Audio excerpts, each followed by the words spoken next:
ধর্মতলায় নাগরিক ধর্ণা মঞ্চে দাঁড়িয়ে কল্যাণ ব্যানার্জি দা কাঁথি চিটিংবাজের বিরুদ্ধে যা কিছু বলেছে 100% সত্য কথা বলেছে।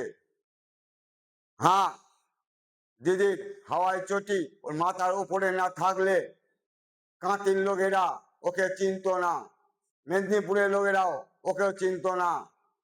গোবর খেকো, গরুর মুখ খেকো যে বিজেপির নেতা আছে ওর বাবা, উনি নাকি তার সন্তান ও শিশির অধিকারী ছেলে না, সেও চিনত না। ওই হাওয়াই চটি আশীর্বাদেই ওকে চেনে। ওই চোরটা শিশির অধিকারী ছেলেটা বাংলার ভূমিপুত্র জীবিত ভোটারদের ডিলিট করেছে। 35 লাখ বাঙালি ভূমিপুত্র বৈধ ভোটারদের রোহিঙ্গা বলে ডিলিট করেছে বাংলার ভূমিপুত্রদের। রোহিঙ্গা তো ওর বাড়িতেই আছে, আর তো কোথাও নাই, ওর মামার বাড়ি বাংলাদেশে। এইভাবে মানুষকে, বাংলার ভূমিপুত্র জনগণদের পেরেশানে ফেলেছে প্রায় 60 লাখ জনগণদের।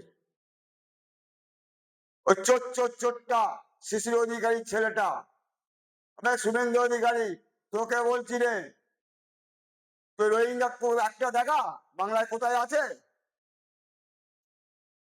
বাংলার ভূমিপুত্র হিন্দু ভাই বোনেদের ভোটগুলোকে ডিলিট করেছিস। হিন্দু ভাই বোনেদের বলি, যারা বিজেপিতে ভোট দিয়েছেন দয়া করে আর বিজেপিতে ভোট দেবেন না। আর যেসব মুসলমানরা মুনাফিক বাচ্চারা আছে যে বিজেপি গিরি করে, তাদেরও বলছি দয়া করে সরে হয় না, চোরের চামড়া গুটিয়ে নেবো। মুসলিম যেসব